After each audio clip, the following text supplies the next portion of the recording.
igual no projeto de vocês. Então, cada projeto pedagógico, ele retrata a especificidade daquele curso. O perfil do aluno, aqui no projeto nosso, é perfil para formar professor. Lá, na Edificações, é perfil para a pessoa trabalhar com construções, com reformas, né? Na Química, é para trabalhar em laboratório, ou de água, ou de saúde, ou, né? Então, assim, lugares que mexem com rochas, são laboratórios, né? Por exemplo, a CPRM. Então, cada projeto de curso ele vai ter a sua especificidade, tá? O plano de ensino, no caso do IFRO, o nosso plano de ensino, ele tem uma ementa, um objetivo geral, objetivos específicos, conteúdo, metodologia, recurso didático, atendimento à pessoa com necessidade especial, avaliação, referência básica e referência complementar. Aqui eu quero fazer um parênteses. Aliás, todos os planos, cada instituição tem o jeito de conduzir o seu. No caso do plano de ensino nosso do IFRO, ele é composto por essas partes que eu acabei de mencionar. O plano de aula nosso é composto de conteúdo, objetivo de aprendizagem, metodologia, recurso didático, avaliação e duração. O que a gente cabe dizer aqui é o seguinte: se eu trabalho, conforme a escola que eu trabalho, vamos imaginar, eu trabalho numa escola privada, de cunho adventista, por exemplo. O plano de aula dela pode ser que tenha alguma especificidade diferente do nosso. Ou eu trabalho numa escola bilíngue. Aqui em Porto Velho, por exemplo, tem a Maple Bear. Então, eu não conheço o plano de aula de lá, mas, de repente, por ser uma escola bilíngue, que o aluno aprende inglês e português lá, ela tem um plano de aula, com certeza, com alguma especificidade. Tá? Então, a depender de cada escola, de cada instituição, esses planejamentos, seja ele planejamento macro, micro, ou o próprio plano de aula, eles vão ter algumas diferenças. Tá? Então, é importante a gente ter isso. Por exemplo, quando eu faço o planejamento com base na BNCC, são outros componentes que são pedidos. Então, vocês que vão ser professor, quando você chegar na escola, eu vou para uma escola estadual, lá eles adotam a BNCC, o tipo de plano é assim. Eu vou para uma escola bilíngue, eles têm um outro tipo de plano, e assim sucessivamente. Eu vou trabalhar no IFRO com o ensino médio no curso de Química. O plano é esse aqui, né? É muito comum a gente ouvir e ver para fazer os objetivos determinados verbos.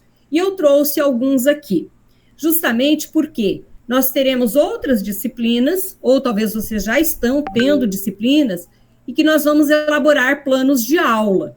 Então, eu já vou trazer essa contribuição agora, que já vai orientando vocês.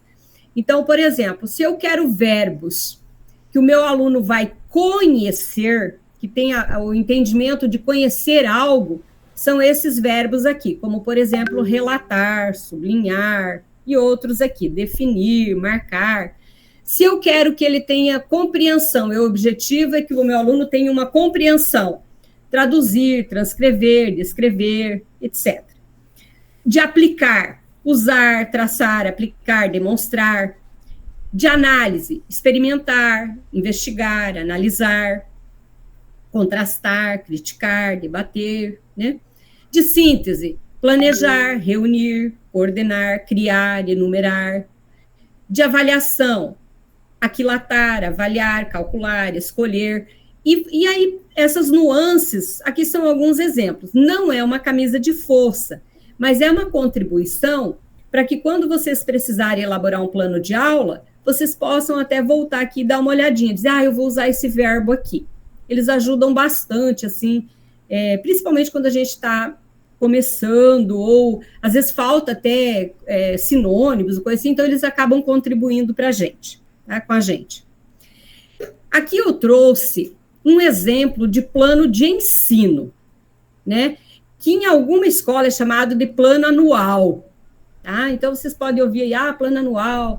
No IFRO, No curso técnico, nos cursos técnicos que eu leciono, é chamado de plano de ensino. Então, aqui eu tenho uma ementa, que eu falei para vocês lá atrás, né? Aqui é a ementa de geografia do primeiro ano. Então, ele traz aqui o que eu vou ensinar, o objetivo geral, objetivos específicos, tá? Conforme a gente estabeleceu. Esse plano de ensino, ele é um plano de ensino que ele foi construído entre os professores de geografia do meu campus, tá? Nós somos em todos os que trabalham lá com geografia, a gente construiu esse plano conjuntamente. Eu não vou ler aqui, que não é o caso, né? Então, para vocês verem os tópicos que o compõem: ementa, objetivo geral, objetivo específico. O conteúdo que eu vou trabalhar durante o ano todo, no primeiro bimestre, no segundo, cortou o primeiro aqui, no segundo bimestre, no terceiro e no quarto bimestre. E uma observação aqui, visita técnica em um dos bimestres, que eu costumo realizar com os meus alunos. Então, o que eles vão estudar de conteúdo para eu atingir esses objetivos que foi previsto aqui na disciplina, tá? Aí nós temos uma metodologia, que aqui eu trouxe, por exemplo, aula expositiva, leitura compartilhada individual e em grupo, leitura compartilhada individual e em grupo, trabalho em grupo ou individual, resolução de atividades, tarefas, perguntas, glossário, desenho e outras coisas, escrita de relatório, vídeos, recursos didáticos. O que eu vou utilizar? O que importa para vocês aqui, no momento, prioritariamente, é isso aqui, a metodologia que compõe o plano. Que recursos eu vou usar? Caderno, caneta, lápis, impressora, celular, textos, né? Atendimento do NAPNE, de acordo com as especificidades e deficiências de cada aluno, com as necessidades especiais. Por exemplo, eu tenho aluno que tem diferentes níveis de autismo. Então, eu preciso me organizar para atender cada um deles. Por exemplo, eu tenho que não sabe ler. Eu tenho outros que leem. Tem outro que não sabe ler. Então, como é que eu trabalho com esse aluno que não sabe ler? Trabalho com imagens. Então, assim, de acordo com a necessidade de cada deficiência, eu vou me adequando para atendê-los. Como é que eu vou avaliar meus alunos? Prova bimestral, vale 60 pontos. Atividades individuais ou em grupo vale 30 e participação vale 10. O que significa participação para mim nesse caso? O aluno não faltar à aula e eu tenho uma estratégia que todo aluno fala em algum momento da minha aula. Por exemplo, eu faço um controle, que eu tenho de 40, 42 alunos por classe. Então, hoje, toda vez tem tarefa. Então, quando chega na aula seguinte, eu chamo os alunos por número. Número 2, pode ler a sua resposta. Número 5, número 3, e vou pulando lá, né? E aí, quando ele lê aquela resposta, pontua na participação. Por quê? Assim, ele não sabe o dia que ele vai ser chamado e ele sempre está estudando. Ele leva atividade, ele estuda em casa, porque na outra aula pode ser que ele seja chamado para ler a resposta dele. Então, participação, para mim, tem esse sentido, né? Especificamente, dessa forma que eu trato a participação com eles.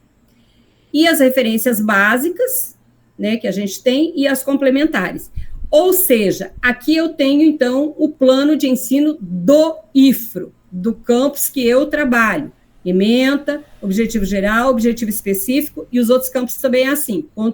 Conteúdo, metodologia, recurso didático, atendimento do NAPNE, avaliação, referência básica e referência complementar. Então, esse é o plano de ensino do IFRO. Todos os campos têm esses tópicos. Plano de aula. No meu campus, na coordenação que eu pertenço, né, que eu sou lotada na coordenação de Química, a gente trabalha, por exemplo, vou trazer um exemplo aqui, com o objetivo, o conteúdo, a metodologia, recurso didático, tempo e avaliação.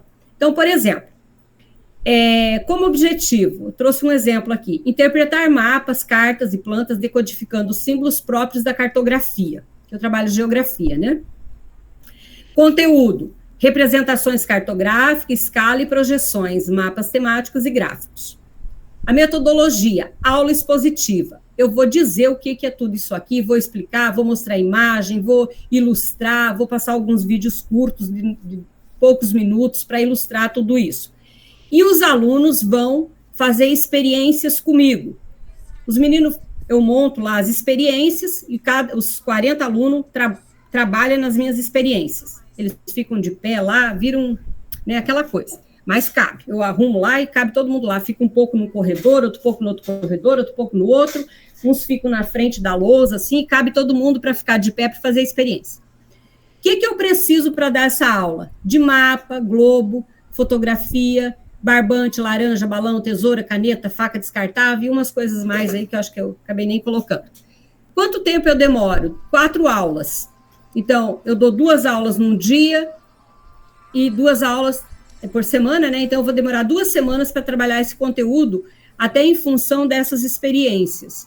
E avalio em trio, porque essas experiências que eles fazem, eles precisam estar em 3 pessoas para fazer, cada grupo.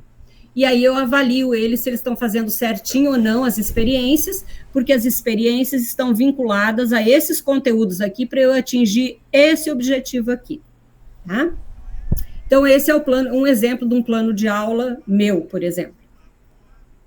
E agora, a gente vai fazer um recorte aqui, a gente para aqui em relação ao planejamento e vamos falar de avaliação.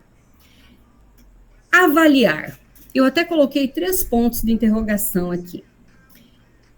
No fundo, gente, avaliar, a gente avalia tudo, a gente se avalia, a gente avalia o outro. Avaliação é outra coisa inerente do ser humano. Vocês olhando para mim hoje, agora, nesse momento, vocês estão me avaliando. A professora hoje está assim. A professora está assado. O óculos dela está meio torto. A professora hoje... a gente não tem jeito, né? A gente está sempre avaliando. Hoje ela está se mexendo mais. Não, está se mexendo menos. Eu já estou avaliando, né? Então, às vezes a gente nem quer avaliar, mas a mente da gente pensa e já faz um juízo. Então, avaliar, assim como planejamento, é inerente da ação humana, né? Só que essa avaliação, que eu dei o exemplo de avaliar como a pessoa anda, ou como ela fala, essas avaliações, a gente avalia um produto, a alface está boa, esse lençol é bom, essa camisa, a cor dela é bonita. Então, assim, para mim ela é bonita, para o outro pode não ser, então a gente está sempre avaliando. Então, a avaliação aqui que nós vamos tratar é aquela avaliação da aprendizagem. É uma avaliação que tem finalidade, que tem um objetivo a ser atingido. Então, é essa avaliação que nos interessa nesse momento. E aí eu trouxe uma charge. Para uma seleção justa, diz o professor ali, ou o juiz, seja, né? Para uma avaliação justa, todos farão o mesmo exame, escalar aquela árvore. Mas como assim? Essa é uma charge bem antiga. Como escalar a árvore? Olhem só os animais que eu tenho aqui, né? Ele vai se dar bem, né? Agora, tem alguns aqui que vai ser meio complicado, nem vai conseguir. Então, por que eu trouxe a charge dos animais? Porque no cotidiano nosso, é bem desse jeito na nossa sala de aula. Nós temos alunos de diversas formas que chegam para nós. Então, essa avaliação, por exemplo, que eu vou propor lá no meu espaço escolar, eu preciso levar em consideração, quando eu proponho a atividade, essas diferenças. Vamos pegar um exemplo aqui. Eu não sei se a Lael, ai meu Deus, o nome dela é diferente, lá de Cacoal, ela tem uma aluna cega. Aí no dia ela falou, professora, mas a aluna no fórum não dá certo. O que eu fiz? Fui lá e adequei a avaliação da aluna, porque o fórum para ela não funcionava, né? Então, eu não sabia que fórum para ela não dava certo, porque ela já havia dito e tal. Então, eu fui lá e ajustei a avaliação dela, tá? Então, é isso. Assim como a charge aqui dos animais, é no nosso cotidiano. Por exemplo, vou pegar o meu exemplo lá do meu aluno que não escreve, que ele não sabe ler, por exemplo, que ele não sabe ler, ele escreve, ele não sabe ler. Ele copia, mas ele não sabe ler. Como é que eu vou fazer a avaliação dele? Tem que ser diferente, não vai poder ser uma avaliação, ele não sabe ler, então eu vou ter que pedir a avaliação dele com imagem, ou ele tem facilidade com as tecnologias, com um vídeo, onde ele fala, onde ele grava. Então, é isso. A gente precisa olhar para essa clientela na hora de avaliar. A gente precisa olhar para os nossos alunos na hora de avaliar, né?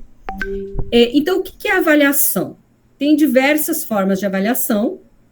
Aqui eu vou apresentar aquelas que estão muito próprias no nosso ambiente, em termos teóricos, que é a avaliação somativa. É uma avaliação muito geral, que serve como ponto de apoio para atribuir notas, classificar o aluno e transmitir o resultado em termos quantitativos, feita no final de um período. Por exemplo, a avaliação que vocês recebem aqui é um exemplo de avaliação somativa. Atividade de percurso 1 vale tanto, atividade de percurso 2 vale tanto, avaliação regular vale tanto. Esse é um tipo de avaliação somativa. Uma vale 30, outra vale 20, outra vale 50, dá 100. Tá? Esse é o exemplo clássico. A avaliação somativa, também é chamada de somatória, compreende vários instrumentos. Então, por exemplo, no curso de vocês, ela é assim, percurso 1, percurso 2 e regular. Lá na minha sala de aula, eu coloco prova bimestral, trabalho individual, participação, trabalho em grupo. Prova individual, trabalho individual, participação. Então, lá nos cursos que eu dou aula de Química, Edificações e... Química e Edificações, eu tenho uma flexibilidade maior com os cursos técnicos. Por que o de vocês é assim? Porque o projeto pedagógico estabeleceu dessa forma. O nosso projeto pedagógico lá tem outras formas que podem ser utilizadas. Tá? Então, essa avaliação é somativa. Eu vou classificando meus alunos. Aí vocês tiram 10, 9, 8, 7, né? E assim sucessivamente.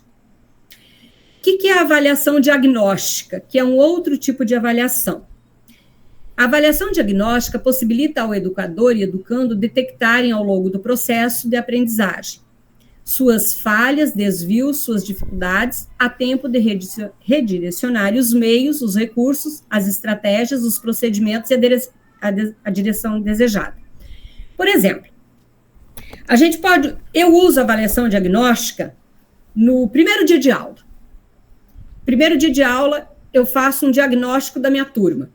E a semana seguinte também. Então, as 2 primeiras semanas, eu faço um diagnóstico dos meus alunos. Esse diagnóstico que eu faço é para saber como eles chegam para mim na disciplina de geografia. Para que eu possa, a partir dali, propor atividades que possam suprir alguma lacuna que eles têm, ou que eu possa ampliar, se necessário. Então, é isso. A avaliação diagnóstica eu posso fazer no começo do bimestre. Mas eu também posso usar a avaliação diagnóstica depois que eu termino um bimestre. A todo momento eu posso estar fazendo o diagnóstico de como está a minha turma. Então, não necessariamente a avaliação diagnóstica tenha que ser só no começo do ano letivo. Ela pode ser no bimestre, pode ser após determinada avaliação. Então, vai depender de como eu vou me organizar e planejar essa avaliação. Mas a diagnóstica é justamente para identificar as possíveis falhas e poder corrigir a tempo para o meu aluno ter sucesso na aprendizagem. Então, a avaliação diagnóstica pode ser utilizada para conhecer o aluno, que é, por exemplo, esse exemplo que eu dei, para identificar possíveis dificuldades, verificar se ele aprendeu ou não aprendeu, e caracterizar o aluno quanto ao interesse para que eu possa replanejar o meu trabalho. Então, quando eu avalio, eu dei lá o conteúdo, um determinado conteúdo, fiz a prova, percebi que a maioria errou um determinado conteúdo lá, uma determinada atividade que eu propus. Eu retomo. Já me serve como um balizador para retomar aquilo junto aos alunos na minha classe. Então, a diagnóstica eu posso usar no começo do ano letivo ou no decorrer do processo mesmo. A avaliação formativa, ela se caracteriza como aquela em que se busca manter o princípio básico da educação, isto é, ensinar. Uma avaliação formativa dá informações, identifica os erros, sugere interpretações quanto às estratégias e atitudes dos alunos e, portanto, alimenta diretamente a ação pedagógica. Então, a formativa, ela vai além da somativa, além da diagnóstica. É aquela que eu consigo fazer. Eu vejo onde eu vou formar esse aluno, não especificamente no conteúdo, mas para uma visão mais ampla de sociedade. Então, por exemplo, eu aplico uma prova que permita ao aluno, por meio de determinadas perguntas, que ele possa se expressar, por exemplo, uma pergunta aberta. Eu tenho condições de ver o quanto aquele aluno se apropriou do conteúdo ou se ele ficou em algo bem restrito. Exemplo de uma avaliação mais formativa, a gente tem a condição de fazer perguntas abertas, né? Perguntas. Vamos pegar o exemplo ali, quando o aluno vai caracterizar os conceitos da EPT. Aquilo ali dá a possibilidade de eu ver no aluno uma avaliação mais formativa. Quando ele comenta a resposta do colega, dá a condição de eu ver uma avaliação mais formativa, mais ampla, não só aquela coisa cartesiana, o que é politecnia? A politecnia é isso, isso, isso, isso. Não. Então, nesses tipos de perguntas abertas, ele me dá essa possibilidade de ampliar o seu conhecimento e eu ver quanto. Aí, quando eu vejo as respostas dos meus alunos, eu vou perceber o que eu preciso voltar a trabalhar, revisar, para que realmente o aluno aprenda e tenha sucesso na sua formação, dentro daquilo que ele está buscando, seja independente do curso que ele faz. Tá? Quais são os tipos de instrumentos de avaliação? Existem inúmeros tipos de avaliação. Aqui eu trouxe alguns, em alguns textos, e vou trazer um exemplo aqui da minha prática. Testes.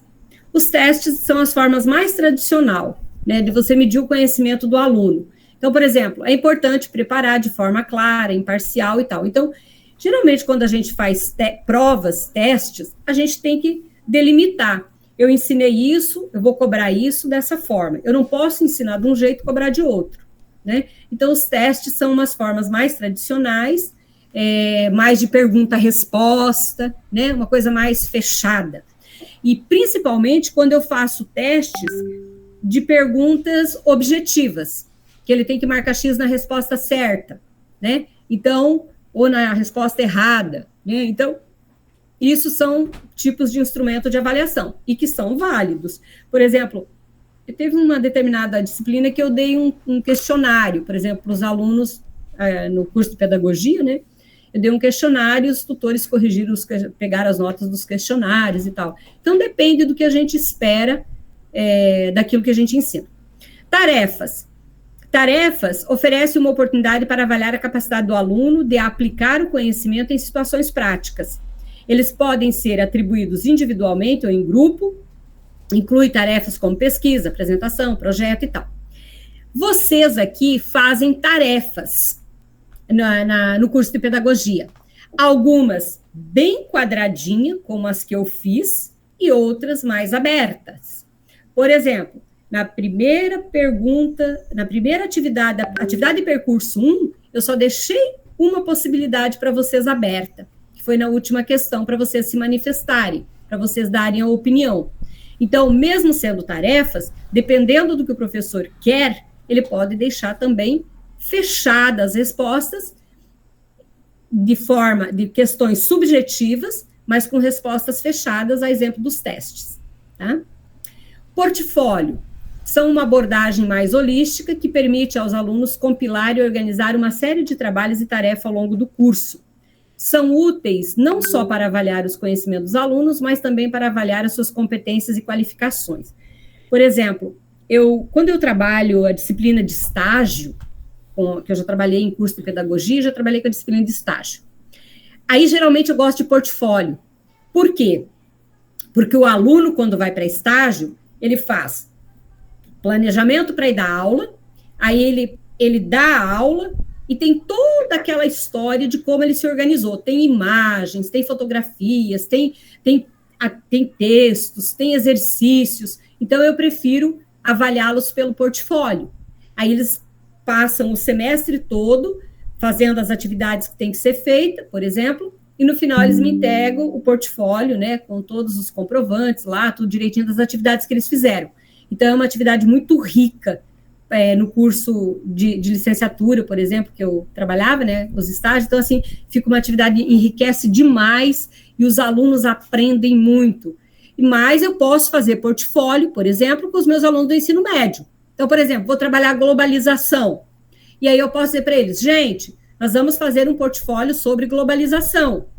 Aí eles vão coletar textos, imagens, produtos e tal, e vão montando essa pasta sobre globalização. Então, depende de como eu vou utilizar esses instrumentos. A autoavaliação permite que os alunos analisem o seu próprio desempenho e identifiquem pontos fortes e áreas de desenvolvimento. Pode ser combinado com outros métodos de avaliação, como testes, trabalhos, para fornecer uma imagem mais completa do progresso do aluno. Quando eu dou autoavaliação para os meus alunos do ensino médio, eu crio critérios, né?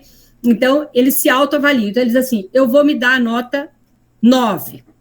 Mas por que você vai se dar 9? Ele tem que justificar para mim aquele 9. Aí, vamos lá. Ele vai justificar com base em quê? Ele vai justificar com base no que ele aprendeu. Ah, eu mereço 9 porque eu vim para aula todo dia. Não, mas você veio para aula todo dia e aprendeu o quê? O que você ressalta do conteúdo tal? O que você ressalta do conteúdo tal, para você dizer que você tem direito a 9. Então, quando a gente trabalha com autoavaliação, é importante a gente deixar claro para o nosso aluno os critérios dessa autoavaliação, né? Que não é eu me dou um 9 e fica por isso. Não, esse 9 tem que ser qualificado, né? Observação em sala de aula.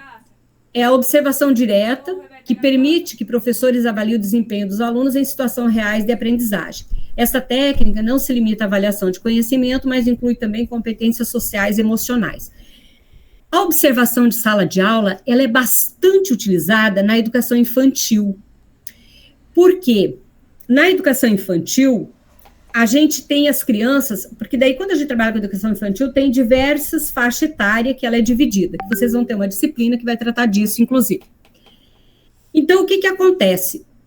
Ali também o professor tem um número de alunos menor, né? E aí essa observação em sala de aula, ela cai como uma luva, porque aí você tem os critérios, né, para avaliar esses alunos, tanto em relação à atividade que ele faz, como é que ele interage com o coleguinha, como é que ele interage com o professor, como é que ele interage conforme o tipo de atividade que o professor propõe, como é que ele reage quando ele é contrariado, quando não é permitido a ele o que ele quer, que não é a vez dele falar, por exemplo, o professor diz, não, João, agora não. Aí, como é que ele reage? Então, a observação de sala de aula, ela é bastante útil e muito utilizada, especialmente na educação infantil. Não que ela não possa ser utilizada em outros níveis de ensino. Por exemplo, na minha sala de aula do ensino médio, que eu tenho 42 alunos, eu não utilizo observação em sala de aula. Eu reconheço a minha limitação porque eu tenho 42 alunos. E eu já tenho na sala de aula algumas especificidades, algumas particularidades, mas aí o que eu faço? Eu não faço esse tipo, não uso esse instrumento de avaliação, eu uso outros, mas eu fico muito atenta, eu pageio os alunos que têm alguma deficiência. Esses, eu fico com o olho mais atento a eles. Os demais, eu levo dentro do padrão. Agora, aquele que tem deficiência, eu fico mais atenta, porque esse aluno é o que, via de regra, mais vai precisar de mim, seja por déficit de atenção, seja por ser cego, seja por ser autista do nível 1, 2 ou 3, enfim, independentemente de qual seja. Então, digamos assim, eu não uso como avaliação, mas eu fico atenta, eu uso, digamos assim, a observação prioritariamente desses alunos, não como avaliação, mas como um contexto mais abrangente. Tá? Bom, eu trouxe um exemplo aqui para vocês de uma avaliação que eu faço, porque assim, vocês inclusive, peguei uma atividade de vocês, vocês leram um texto do Dalton Freire, do orientador dele, que é a Alian, né, que foi orientador do Dalton, de 10 estratégias didáticas para a educação profissional. E aí eu escolhi uma aqui para trazer aqui para vocês. Eu escolhi a imersão. O que é a imersão? Que eu vou imergir em algum espaço. No meu caso, vou trazer um exemplo prático, que eu, todo bimestre, todo ano, eu levo meus alunos em algum bimestre para visita técnica. E aqui eu vou trazer o exemplo da visita técnica que eu levei meus alunos no Museu Marechal Rondon. Lá no museu, nós visitamos o museu e eu, antes de ir para o museu, eu fiz todo um planejamento. Pedi ônibus, fiz um processo no SEI, né? Planejei, fiz o projetinho lá, fiz o projeto da visita técnica, reservei o ônibus, mandei autorização para os pais liberarem os alunos para ir para a visita, porque são todos alunos menor de idade, 40 alunos, tá, gente? E aí, fui visitar o local antes, combinei o dia que iríamos, vi como é que era lá o local, tudo certinho, tudo combinado, tudo marcado. Trabalhei em sala de aula, tem que estar aqui tal hora, assim, assado, tudo direitinho, e disse para eles que, como resultado da visita técnica, nós faríamos um relatório.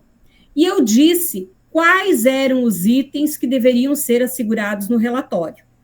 Então, depois da visita técnica, os alunos me entregaram um relatório escrito a breve história do Marechal Rondon, os tipos de construção que eles viram lá, os tipos de materiais, as tecnologias antigas que eles viram lá, os meios de comunicação antigos que estavam lá expostos, fazer a relação da visita com o conteúdo de geografia, a relação da visita com o curso de edificações, relacionar o nome das pessoas que receberam eles, quais foram as impressões deles, tanto positiva como negativa, e que sugestões eles davam para a melhoria, ou que sugestões eles davam lá para o espaço.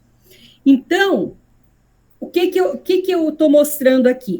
Esse é um exemplo de avaliação no curso técnico da EPT. Então, assim, como que eu avalio? Vai depender das minhas estratégias didáticas, porque a avaliação, ela está vinculada ao meu objetivo, ela está vinculada à minha estratégia didática, ela está vinculada ao meu conteúdo, então não é algo isolado. Então, aqui eu trouxe a imersão, que eu sei que vocês leram lá no texto do Daltro, né, e do Alian, e aí eu falei assim, vou trazer um exemplo. E no caso meu, esse é um exemplo que eu faço com os meus alunos. Lá no Marechal Rondon, a gente tem diversos tipos de construção. Tem uma oca, né, que é de palha, tem de alvenaria, tem de madeira, então, assim, tem forros de diferentes materiais, então é muito rico lá para o curso de edificações, né? Aí, como é que eles relacionaram com a disciplina de geografia? A gente estuda rochas, a gente estuda solo, né? Então, assim, aí eles foram fazendo esse vínculo com a disciplina que a gente estuda, né, com os nossos conteúdos. Aqui eu quero pedir licença agora, Luciano, que eu vi que o Luciano postou algo lá no grupo, no nosso grupo, e eu trouxe para cá como um exemplo de... Lembra o que eu falei para vocês lá no começo, aqui, ó, deixa eu voltar aqui para mostrar. Lembram aqui do incrível, que eu disse para vocês que eu traria? Então, o que eu vou considerar hoje como incrível? Vou considerar como incrível a contribuição do professor Luciano, tutor de Ji-Paraná. O que faz um professor, Charlie? E aí ele responde, faz toda a diferença. Aqui eu não sei, eu coloquei de novo aqui, que ficou, porque eu copiei de lá, Luciano. Muito obrigada pela contribuição, e eu quis trazer hoje aqui para ilustrar a nossa aula, né? Então, aqui ela está um pouco melhor a imagem, eu vou depois limpar direitinho, ver se eu consigo melhorar essa imagem aqui. Mas aqui eu trouxe ela. Então, o que faz um professor, Charles? Faz toda a diferença. Então, essa é hoje a nossa diferença. O que vocês vão fazer enquanto licenciados em pedagogia? Vão fazer a diferença na vida de muita gente, né? Então, assim, que a gente tenha o compromisso de planejar e de avaliar, né? E avaliar levando em consideração as diferenças, as especificidades que se encontram no âmbito da sala de aula. Aqui a gente tem as referências, né? E até a próxima aula, né? Deixa eu voltar para cá. Gente, estamos aqui, então, de volta, né? Aí eu vou abrir para perguntas, para alguma coisa que vocês queiram perguntar ou falar. Luciano, muito obrigada. Eita. Luciano, muito obrigada pela sua contribuição lá no grupo que eu já usei aqui hoje, viu? Já plagiei para cá.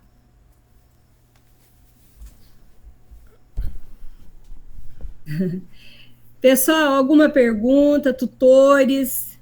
Olha, 20 horas em ponto.